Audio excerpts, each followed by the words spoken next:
तो इसी बीच उत्तर प्रदेश के मुख्यमंत्री योगी आदित्यनाथ ने कोरोना वैक्सीनेशन का निरीक्षण किया, जायजा लिया। उन्होंने बतौर मुख्यमंत्री के सारा कुछ तयशुदा कार्यक्रम के साथ हुआ है। योगी आदित्यनाथ ने निरीक्षण किया।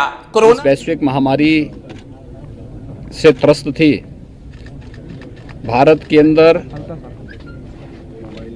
कोरोना के खिलाफ देश की इस लड़ाई को अंतिम प्रहार करने की दिशा से आज वैक्सीनेशन का कार्यक्रम हो रहा है। इससे पहले हम लोगों ने 3 चरणों में प्रदेश के अंदर ड्राई रन के कार्यक्रम सफलतापूर्वक संचालित किए। मैं इन सभी चरणों में अलग अलग स्थानों पर गया था। आज ये लखनऊ का प्रतिष्ठित बलरामपुर हॉस्पिटल है।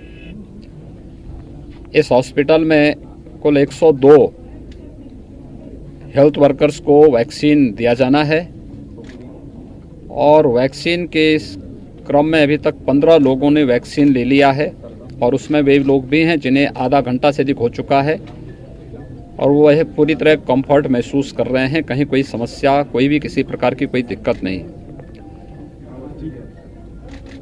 भारत पहला देश है जिसने दुनिया के अंदर एक साथ 2 वैक्सीन लॉन्च की है।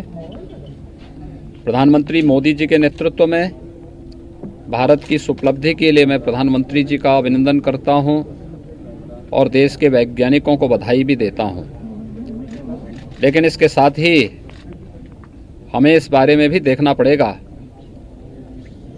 कि जब देश कोरोना के खिलाफ इस जंग को अंतिम विजय की ओर लेके जा रहा है, कुछ निहित स्वार्थी तत्व जो अफवाह फैलाने का कार्य कर रहे हैं, उन सब से सतर्क रहने की आवश्यकता है। और मैं खास तौर पर मीडिया से जुड़े हुए आप सभी मित्रों से इस बारे में अपील करूंगा कि इस पूरी मुहिम में आपने देखा होगा जो सकारात्मक भूमिका मीडिया की रही, हमारे हेल्थ वर्कर्स की रही, कोरोना वॉरियर्स की रही और समाज के विभिन्न स्वयंसेवी संगठनों, सामाजिक संगठनों ने जिस प्रकार की एक सकारात्मक भूमिका के साथ प्रधानमंत्री मोदी जी के नेतृत्व में इस लड़ाई को लड़ा था, उसी सकारात्मक भूमिका के साथ वैक्सीनेशन के लिए भी भगदड़ या छीना झपटी या किसी प्रकार की अफवाह से बचे बगैर हमें वैक्सीनेशन के कार्यक्रम में एक सकारात्मक भूमिका निभाने और साथ साथ अपनी बारी का इंतजार भी करने की आवश्यकता है। मैं एक बार फिर से मैं यहाँ पे भी उन सभी हेल्थ वर्कर्स को मिल के आया हूँ, जिसमें हमारे डीजी हेल्थ भी हैं और डीजी फैमिली वेलफेयर भी हैं, उन्होंने भी लगाया है। कई हमारे यहाँ के जो डॉक्टर्स हैं उन्होंने लगाया है, स्टाफ नर्स हैं उन्होंने वैक्सीन अभी लिया है और आधे घंटे से बैठ कर के वे लोग इस चीज़ को देख रहे हैं और बहुत सफलतम वैक्सीन है, सस्ती वैक्सीन है, दुनिया की सबसे सस्ती वैक्सीन, लेकिन सबसे सफल वैक्सीन भारत बनाया है।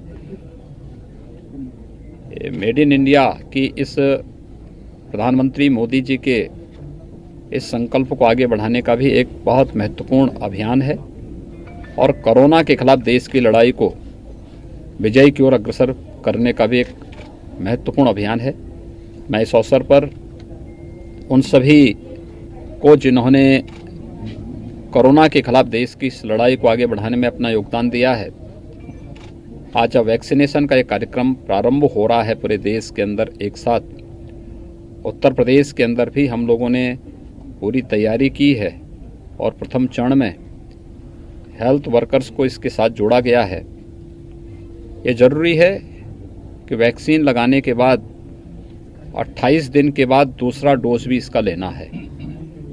इसके बाद कम से कम 12 से 15 दिन का इंतज़ार करके, क्योंकि इसको एक्टिवेट होने में 12 से 15 दिन का समय लगेगा, सावधानी तब भी बरतनी पड़ेगी। 2 गज की दूरी और मास्क जरूरी, ये महत्वपूर्ण होगा और उसका पालन करते हुए निश्चित ही ये वैक्सीन कोरोना चेन के संक्रमण को तोड़ने में और कोरोना से देश की इस लड़ाई को विजयी की ओर अग्रसर करने में बहुत बड़ी भूमिका का निर्वहन करेगा।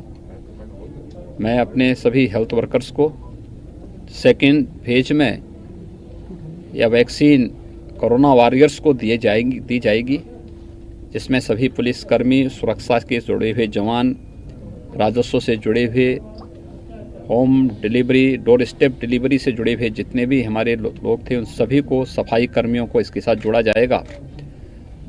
और इसके बाद तीसरे चरण में 50 साल से ऊपर के नागरिकों को और 50 साल से नीचे के उम्र के उन लोगों को जो विभिन्न प्रकार की बीमारियों से पहले से ग्रसित हैं, उन्हें इसके लिए लेने की प्रक्रिया प्रारंभ हुई है। मेरा विश्वास है कि हर व्यक्ति अपनी बारी का इंतजार करके दुनिया के सबसे बड़े टीकाकरण के अभियान के साथ एक सकारात्मक भूमिका के साथ जुड़ेगा। टीकाकरण अभियान की पूरी सफलता के लिए जिस प्रकार की रणनीति अपनाई गई है, अब उसमें कोई संदेह नहीं होना चाहिए।